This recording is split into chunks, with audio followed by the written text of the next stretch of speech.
আসসালামু আলাইকুম everyone, welcome back to my another new blog. তো আজকে ছুটির দিনে চেষ্টা করলাম বাচ্চাদের জন্য কিছু একটা স্পেশাল করি লাঞ্চের মধ্যে।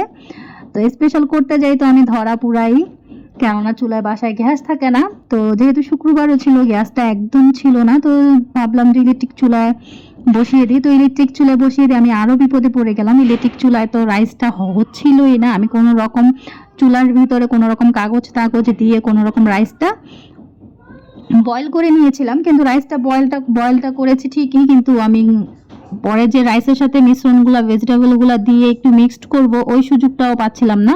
পরে আমি ইলেকট্রিক চুলা বসিয়ে দিলাম, কোনো রকম যতটুকু হয় অতটুকু চেষ্টা করতেছিলাম। আর এদিকে আমি চুলার আমার অবস্থা থেকে বুঝতে পারতেছেন, আমি চুলার ভিতরে কাগজ দিয়ে তেল গরম করে ওটার ভিতরে চিকেন দিচ্ছিলাম। তা আপাতত দুপুরবেলা যেহেতু একটু খাবে, তো দুপুরবেলা চেষ্টা করতেছিলাম যে কোনো রকম ওদেরকে একটু করে খাওয়াই নিই, বাকিটা আমি বিকালে রেডি করে ফেলবো। তো একটা দিন যেহেতু ছুটি পাই, চেষ্টা করলাম বাচ্চাদের জন্য কিছু একটা করতে, কিন্তু তা আমার হচ্ছে না, আমার চেষ্টা সব বিফলে যাচ্ছে। তো ওরা দুজন আজকে বাসায়, দেখা যায় সপ্তাহে 7 দিনের ভিতর আমি একটা দিন মাত্র ওদেরকে সময় দিতে পারি।